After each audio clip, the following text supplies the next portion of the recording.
అందరికీ నమస్కారం. దయచేసి ప్రతి ఒక్కరూ సబ్స్క్రైబ్ చేసుకోండి. మదురైలో లక్షలాది మంది సుబ్రహ్మణ్యేశ్వర స్వామి భక్తులతో నిర్వహించనున్న మురుగన్ భక్త సమ్మేళనంలో పాల్గొన్న శ్రీ పవన్ కళ్యాణ్ గారు.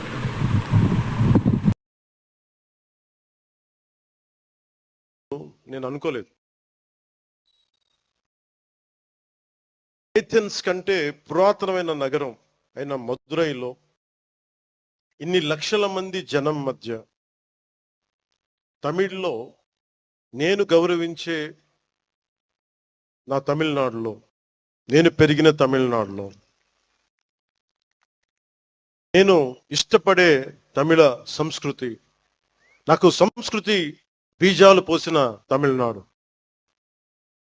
తమిళ్ భాష, వీటన్నిటిలో నేను ఒకరోజు ఇక్కడికి వచ్చి ఎంతమంది గురువుల మధ్య, ఇంత పెద్ద మా హిందూ ముండని పెద్దల మధ్య, ఇన్ని లక్షల మంది ప్రజల మధ్య నేను ఇలాంటి రోజు ఒకటి వస్తుందని నేను ఎప్పుడు ఊహించలేదు.